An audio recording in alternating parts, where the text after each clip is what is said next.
Turn towards the light which will never reject you. April 28, 2014. All are one.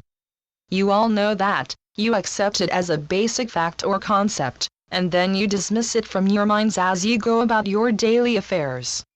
But you need to make it a part of yourselves, an aspect of yourselves that you carry in your conscious awareness at all times, otherwise it remains as meaningless to you as any field of study of which you have only vague knowledge and that holds no interest for you, an idea that is unimportant and is therefore readily dismissed and forgotten.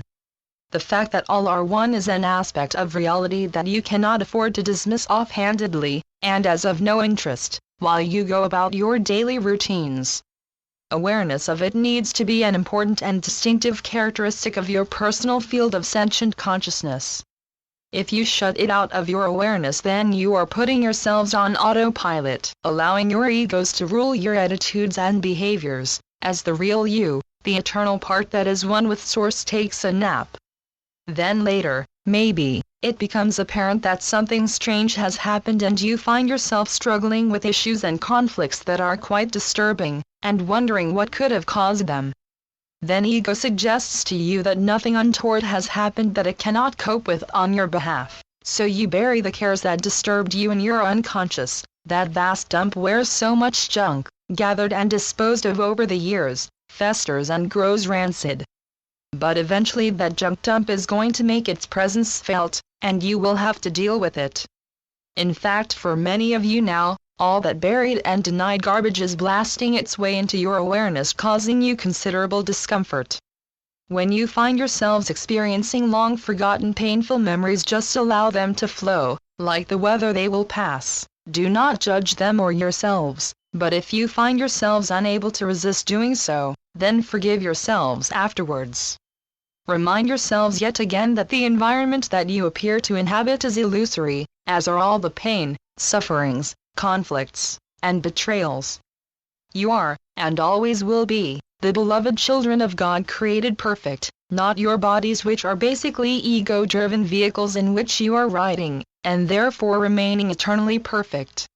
Those memories, however painful, are a part of the games of separation that you have been playing, and are unreal. When you awaken, they will be gone.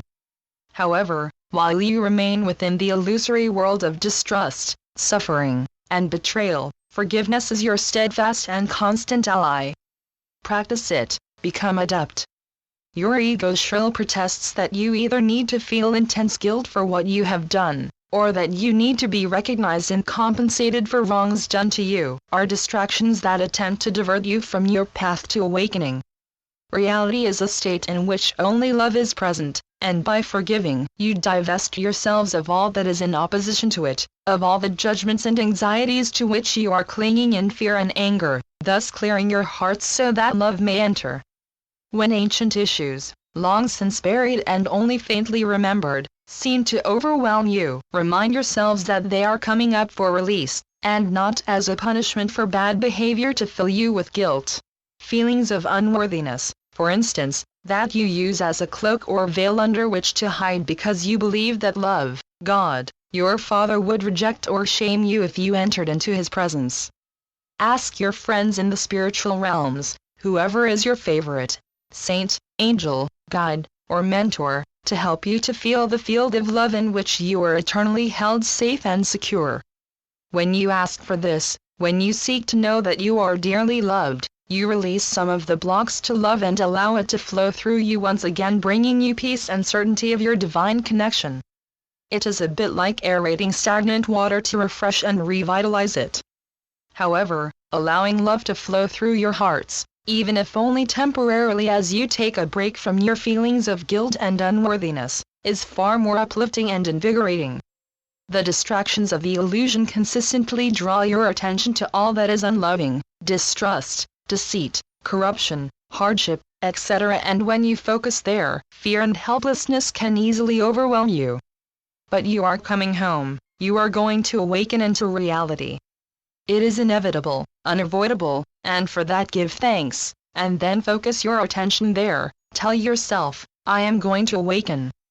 Deep within yourself you do know this, so to reaffirm it is a most valuable exercise in preparation for this inevitable, imminent, and awesome event.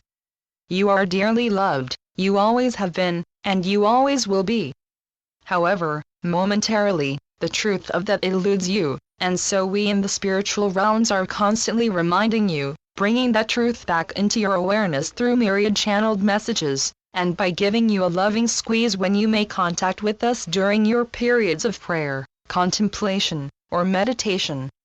You have not been abandoned, left alone, forgotten. That could never happen. But you have allowed yourselves to become very deeply immersed in the unreal and nightmarish world of the illusion, and it is from that you are to awaken. Forgiveness is an essential part of your awakening process because it frees you of the guilt and shame with which you have so heavily burdened yourselves, giving you the courage and the desire to turn towards the light instead of feeling afraid of it and turning away to avoid rejection. Fear of rejection is a major aspect of the illusion with which many of you are dealing almost constantly, and within the illusion you do experience it. However, like all aspects of the illusion, it is unreal. You are all divine beings eternally and infinitely loved and embraced by God, and that can never change. So turn towards the light which will never reject you, wake up, and rejoice in the wonder of knowing yourselves once more as you truly are. With so very much love, Saul. Channeled by John Smallman. johnsmallman.wordpress.com